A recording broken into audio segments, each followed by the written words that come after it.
ဒီနေ့ဒီဗီဒီယိုမှာတော့ဗောနော်ဒီ Alert Story of Pan ဆိုတဲ့ဒီကျွန်တော်တို့ဒီဇွဲကွယ်နောက်ခံတဲ့ဒီ pre-wedding ပုံရိုက်ကူးခဲ့တဲ့အကြောင်းလေးကိုကျွန်တော်ပြပြပေးမှာဖြစ်ပါတယ်။ဘာဖြစ်လို့ Purple ရွေးချယ်ရလဲဆိုတော့အချစ်ရဲ့သင်္ကေတပေါ့နော်။ခန်းရောင်ကအချစ်ရဲ့သင်္ကေတဖြစ်တဲ့အတွက်ကျွန်တော် Purple ကိုရွေးချယ်လိုက်တာ။ဒီကြာရင်တောင်ဆိုတော့ကျွန်တော်ဒီတောင်ရဲ့တဝက်ထီကိုကားတက်လို့ရတယ်။ပြီးရင်အဲ့ဒီကနေမှာကျွန်တော်က15မိနစ်20လောက်လမ်းလျှောက်ပြီးခြေချင်းထပ်ပြီးတောင်ထိပ်ကိုထပ်တက်ရပါတော့။ပြီးသွားတဲ့အချိန်ကျွန်တော်သွားကြတယ်ပေါ့နော်။ဖြစ်ချင်တော့ကျွန်တော်ကြာရင်တောင်ကိုကျွန်တော်2ခေါက်လောက်ရောက်ပြီ။ဒါပေမဲ့လမ်းကျွန်တော်မမှတ်မိဘူး။အဲ့တော့ကျွန်တော်ထုံးစံအတိုင်းပဲပေါ့ကျွန်တော်ဘာကိုအားကိုးလဲဆိုတော့ Google Map ကိုကျွန်တော်အားကိုးရပေါ့နော်။အားကိုးကြည့်တော့ကျွန်တော် Google Map ကလည်းကျွန်တော်ကိုထလွဲပြတယ်။အိုးချောင်းကောင်းနေရောက်သွားကျွန်တော်လမ်းတွေမှားကြတယ်။ဟာနောက်ကျနေပါတယ်စီစဉ်တခြားမဆိုတာတော့မှလမ်းကမှားနေသေးတယ်ဗျာ။ရင်ထဲမှာဘယ်လောက်ထိပေါ့နော်ဘလောင်ဆူနေလဲဆိုတာဓာတ်ပုံဘာသာရှင်ဓာတ်ပုံရိုက်နေတဲ့ညီကိုချင်းချင်းဒီ feeling ကိုတော့နားလည်မယ်ထင်တယ်ပေါ့နော်။ဒါနဲ့ကျွန်တော်လမ်းတွေမှားကြမေးချအမြန်ချရင်လည်းနောက်ဆုံးတော့အဆင့်ကိုကျွန်တော်ရောက်သွားပြီးတော့ကျွန်တော်တို့ကတက်ကြတယ်။ကြာရင်တောင်ထိပ်ကိုထပ်ပြီးတော့ခြေချင်းတွေတက်ကြရပါတော့။အဲ့တော့ကျွန်တော်ဓာတ်ပုံဆရာကြီးဆိုအထုပ်ပိုးတွေနဲ့makeup artist တွေကလည်းသူတို့အထုပ်ပိုးတွေနဲ့ဒီသူတို့သမီးကတော့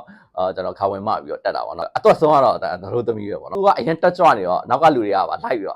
ဆိုတော့လိုက်ကြပါနော်။ကျွန်တော်အားလုံးနောက်ဆုံးတောင်ထိပ်ကိုရောက်သွားတယ်။အဲ့ချိန်မှာကျွန်တော်နေရထွက်ပြီးသွားပြီပေါ့နော်။နေထွက်ပြီးသွားပြီဆိုရင်လည်းအရင်နေမမြင့်သေးဘူးပေါ့။အဲ့တော့ဒီကျွန်တော်ပုံထဲမှာမြင်ရတဲ့အတိုင်းပဲနေထွက်ပြီးသွားပြီဖြစ်တဲ့အတွက်ကောင်းကင်မှာကာလာက3နှစ်ခုကွဲသွားပါတော့1တုံးရယ်9တုံးရယ်လို့ကျွန်တော်ခေါ်တဲ့ဒီအဝါလေးအပြလေးရယ်ဆိုတော့အပူအေးလေးကညီမျှသွားပါတော့ပြောမယ်ဆိုရင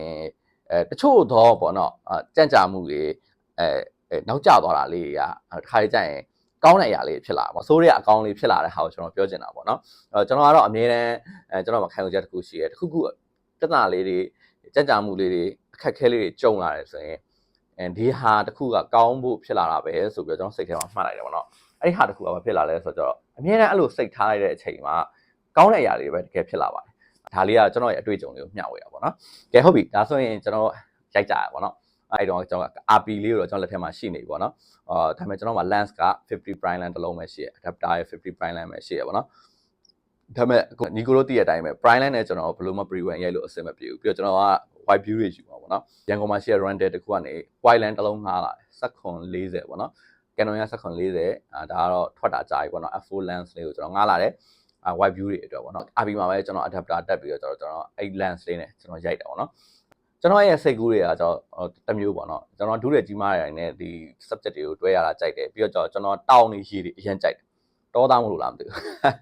းတောင်းနေရည်တွေအရင်ကြိုက်တယ်အပြုတ်အမာကိုတွဲရတာကြိုက်တယ်အပူအေးကိုတွဲရတာကျွန်တော်အရင်ကြိုက်တယ်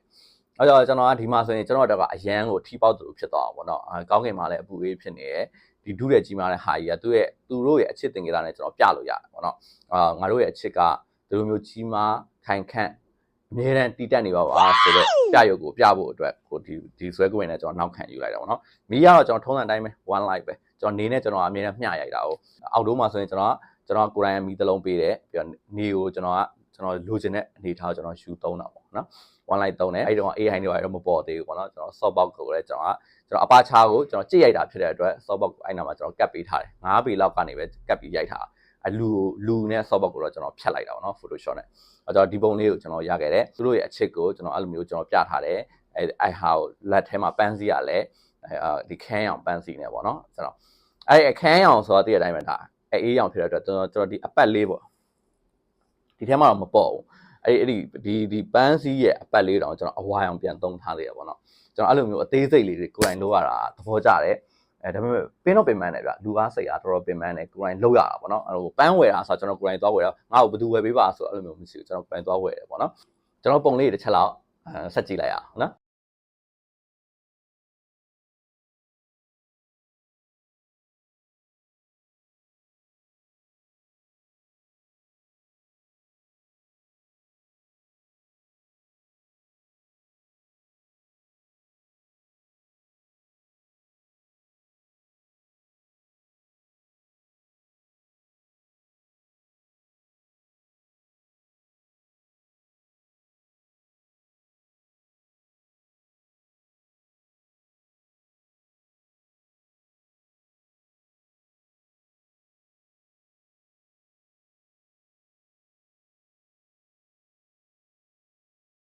ဗီဒီယိုလေးကလည်းတော်တော်ရှင်းနေပြီဆိုတော့ဒီနေရာမှာပဲညီကုန်းချိုးလိုက်မယ်ပေါ့နော်အဲ့တော့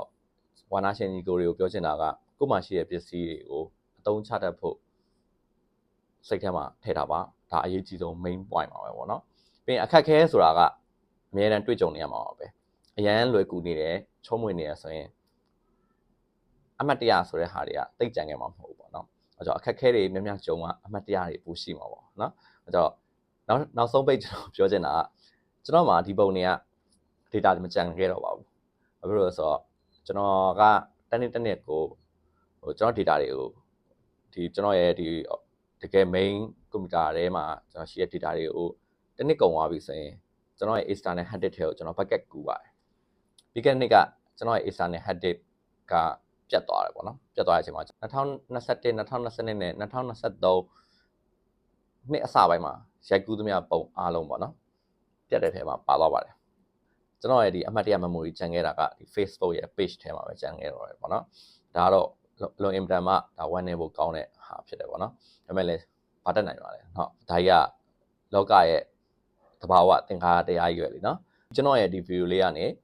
ဒါညီကိုတို့အတွက်ပေါ့နော်အကျိုးမြတ်တစ်ခုရပါစေလို့ကျွန်တော်မျှော်လင့်နေညီကုန်းချပါတယ်